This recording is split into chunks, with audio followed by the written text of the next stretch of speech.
Twitter और Facebook पर ये खबर तैरने लगी कि नाइक एड्स जो है HIV से पीड़ित है। हमेशा की तरह इस अफवाह का गुब्बारा जल्दी फूट गया। खुद जाकिर नाइक ने साफ कहा, it's rubbish, it's fake news.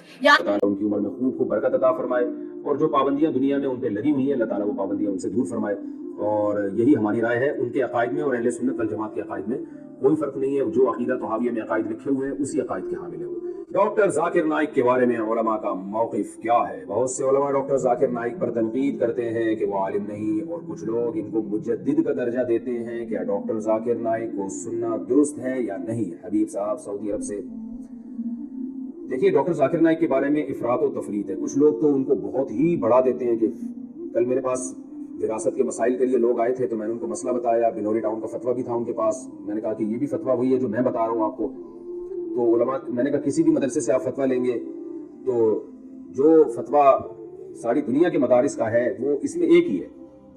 तो वो कह रहे हैं डॉक्टर जाकिर नाइक से हमने सुना है, कुछ यूं कह रहे थे, कुछ यूं कह रहे थे। तो मैंने उनसे कहा कि देखें, डॉक्टर जाकिर नाइक से आपने जो सुना है, मुझे नहीं पता वो आप समझे भी है कि नहीं समझे, डॉक्टर जाकिर नाइक का मौक़िफ़ क्या है, और ये भी नहीं मुझे पता कि वो इस बारे में सही कह रहे थे गलत कह रहे थे। लेकिन हर शख्स की एक फील्ड हुआ करती है। तो मैं क्या, बड़े बड़े उलमा यही बताते हैं कि डॉक्टर जाकिर नाइक की जो फील्ड है वो है अदियान आलम, उनमें तकाबुल। बहुत सारे दीन मज़ाहिब के बारे में उनको बहुत ज़बरदस्त मालूमात है और बेपनाह गैर मामूली हाफिज़ा है। तो इस हाफिज़े की बेस पे वो फिल बदी ही जवाब देते हैं। इसमें उनकी बहुत तैयारी है।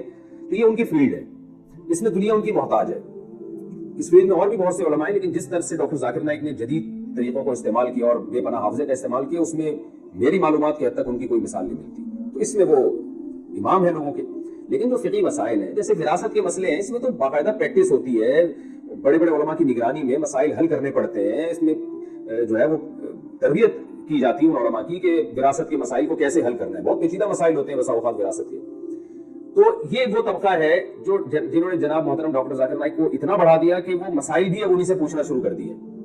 और एक तबका वो है जो उन पे बिलावजह तनकीदें करता रहता है, और तनकीदें ऐसी ऐसी कि अलामान वल हफीज़। तो एतदाल की बात यही है जो हजरत मुफ्ती तकी उस्मानी साहब जैसे बड़े उलमा की राय है, और भी दीगर बड़े उलमा की राय है कि भाई वो अपनी फील्ड के माहिर हैं, लेकिन मसाइल के मामले में उनकी तहकीक नहीं है। वो खुद बसा औक़ात ये एतराफ़ कर चुके हैं। मेरी उनसे बराह रास्त 2 दफ़ा मुलाकात हुई है और दोनों दफ़ा में उन्होंने एतराफ़ किया कि मैं मुफ्ती नहीं हूँ, मसाइल मेरा काम नहीं है।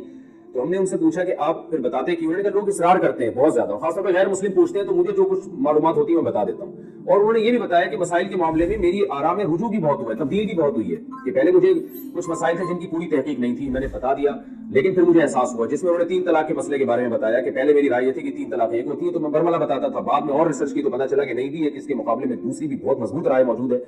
तो मैंने फिर उनसे कहा कि आप मजीद मुताला करेंगे तो और इसमें आप आगे बढ़ेंगे। तो खैर, मेरी क्या औकात उनके सामने है, यानी जो जिस फील्ड में वो चल रहे हैं तो उसमें मेरी कोई औकात नहीं है।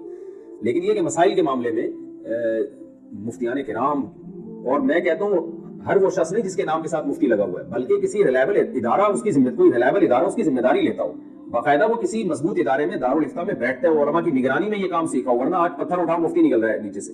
हर पागल से पागल ने अपने नाम के साथ मुफ्ती लगाया हुआ है।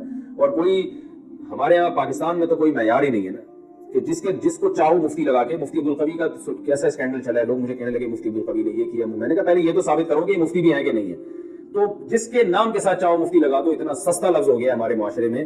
और पत्थर उठाओ तो नीचे से मुफ्ती निकलता है। आमिल मुफ्ती बने हुए हैं, रूहानी आमिल, जो जिन चुड़ैल भूत भगा रहे हैं वो मुफ्ती बने हुए हैं। तो जिन चुड़ैल भूत भगाने वाले का तो मुफ्ती से कोई ताल्लुक ही नहीं होता, तो वो अपने नाम रूहानी टोपी ड्रामे जो है वो अपने नाम के साथ मुफ्ती लगा रहे हैं। तो बाकायदा जो बड़े बड़े दीनी इदारे हैं, उन इदारों में, चाहे वो अरब में हो, चाहे वो पाकिस्तान में हो, बड़े सगीर में हो, उस इदारे का मंजा हुआ कोई आदमी होना चाहिए जिसने बाकायदा प्रॉपर तरीके से ये काम किया हो, अहले इफ्ता की निगरानी में फतवा सीखा हो, तहकीक करना जानता हो, इस फील्ड में माहिर हो। सुबह शाम लोगों के रोजमर्रा मसाइल आ रहे हैं उसके पास, उन पर रिसर्च कर रहा हूँ। इसमें बहुत खोपड़ी लगती है, दिमाग लगता है, इतना आसान नहीं है ये।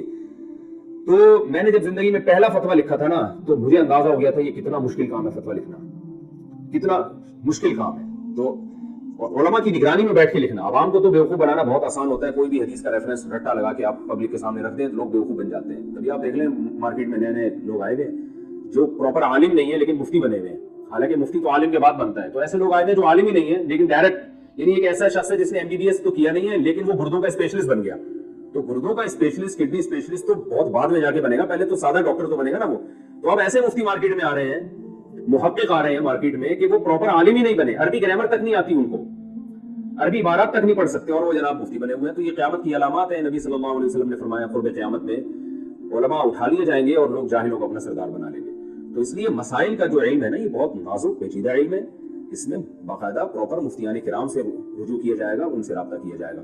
تو ڈاکٹر ذاکر نائک جو ہے اہل حق علماء میں سے ہیں, اہل سنت والجماعت میں سے ہیں. ہم ان سے ملے ہیں, میں کیا بڑے بڑے علماء ان سے ملے, جو ان سے ملتا ہے ان کی تعریفیں کرتا ہے کہ اللہ نے ان کو بہت تواضع دی ہے. ان میں بڑی اچھی بات یہ ہے کہ ان کو اگر بتایا جائے کہ آپ سے مسٹیک ہوئی ہے تو فوراً رجوع کرتے ہیں وہ, اور سنت کے پابند ہیں, تہجد کے پابند ہیں, دعاؤں کے پابند ہیں, معمولات کے پابند ہیں. تو اللہ تعالیٰ نے ان کو ان صفات سے نوازا ہے.